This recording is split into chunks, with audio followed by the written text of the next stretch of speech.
Ya. Dari amplop C, Bapak Ibu, masih tersegel. Kita akan buka.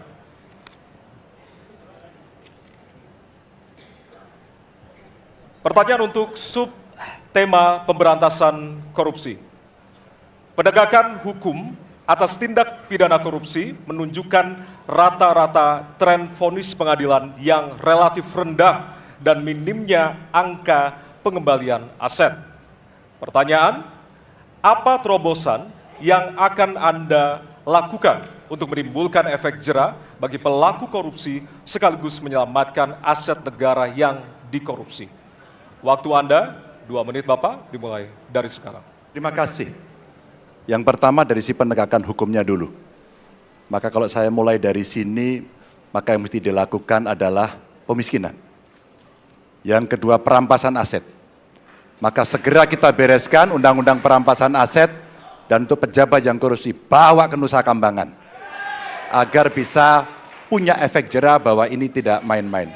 Namun yang perlu diberikan adalah contoh dari seorang pemimpin bahwa dia hidup sederhana, dia tidak bermewah-mewah, dia mengajarkan bagaimana integritas itu dibangun. Untuk para pejabat, ada 2 yang penting sekali. 1, biarkan mereka berkembang dengan meritokrasi yang baik, sehingga pada saat menduduki jabatan, tidak ada lagi jual beli jabatan. Yang kedua, jangan biarkan mereka store pada pemimpinnya. Kalau ini terjadi, kerunyaman itu akan muncul.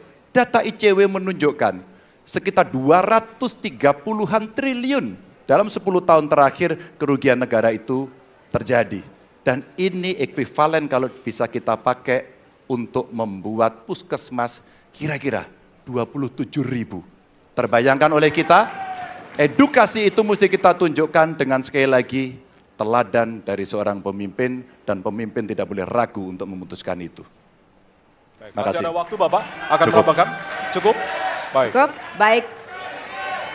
Harap tenang.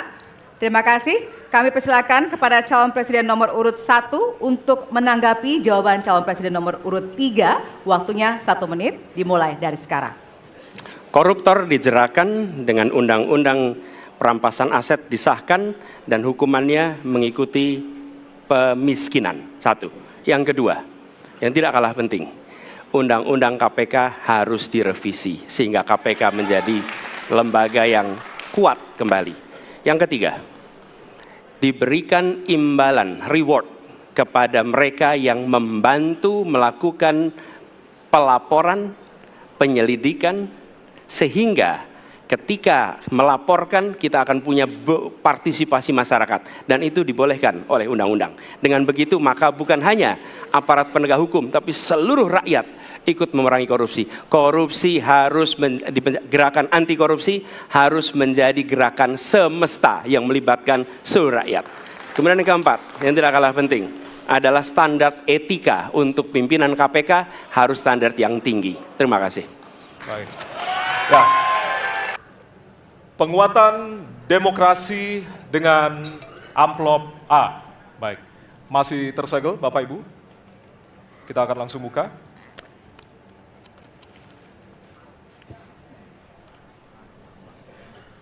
Salah satu pilar penting demokrasi adalah partai politik.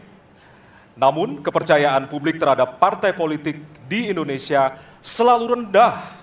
Pertanyaan, apa kebijakan yang akan Anda lakukan untuk melakukan pembenahan tata kelola partai politik? Waktu untuk menjawab 2 menit, dimulai dari sekarang. Saya rasa lebih dari sekedar partai politik. Rakyat tidak percaya kepada proses demokrasi yang sekarang terjadi. Itu jauh lebih luas dari sekedar partai politik. Ketika kita bicara demokrasi, minimal ada 3. 1, minimal 3 nih. 1 adalah adanya kebebasan berbicara.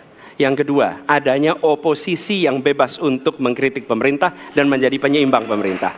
Yang ketiga, adanya proses pemilu, proses pilpres yang netral, yang transparan, jujur, adil. 3. Dan kalau kita saksikan akhir-akhir ini, 2 ini mengalami problem.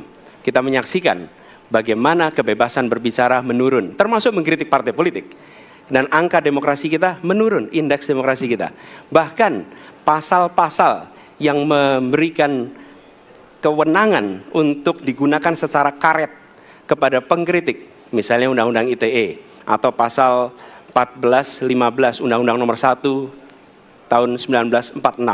Itu semua membuat kebebasan berbicara menjadi terganggu. Yang kedua, oposisi. Kita saksikan minim sekali adanya oposisi selama ini. Dan sekarang ujiannya adalah besok. Bisakah pemilu diselenggarakan dengan netralitas, dengan adil, dengan jujur? Ini ujian ketiga. Jadi, persoalan demokrasi kita lebih luas dari segala persoalan kepada partai politik. Nah, bagaimana untuk partai politik sendiri? Partai politik perlu mengembalikan kepercayaan. Tapi di sini ada peran negara. Menurut saya salah satu masalah yang mendasar partai politik ini memerlukan biaya. Dan biaya politik selama ini tidak pernah diperhatikan di dalam proses politik.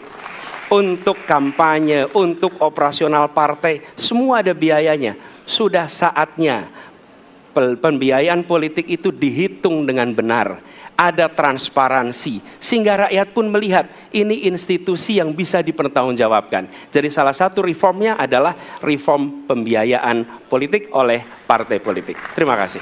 Baik. Waktu sudah habis, terima kasih. Kini kami persilakan calon presiden nomor urut 2 untuk menanggapi jawaban calon presiden nomor urut 1. Waktunya 1 menit, dimulai dari sekarang. Mas Anies.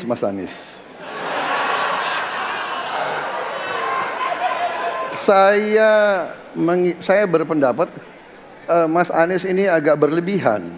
Mas Anies mengeluh tentang demokrasi ini dan itu dan ini. Mas Anies dipilih jadi gubernur DKI menghadapi pemerintah yang berkuasa. Saya yang mengusung Bapak.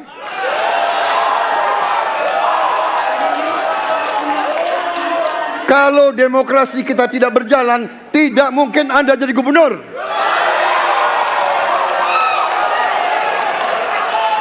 Kalau Jokowi diktator, Anda tidak mungkin jadi gubernur. Saya waktu itu oposisi, Mas Anies. Anda ke rumah saya, kita oposisi, Anda terpilih. Waktu habis, Bapak. Harap tenang. Bapak Prabowo. Terima kasih. Ketika kita menghadapi sebuah proses demokrasi, di situ ada pemerintah dan ada oposisi. Dua-duanya sama terhormat. Dan ketika proses pengambilan keputusan itu dilakukan, bila ada oposisi, maka selalu ada pandangan perspektif berbeda yang membuat masyarakat bisa menilai.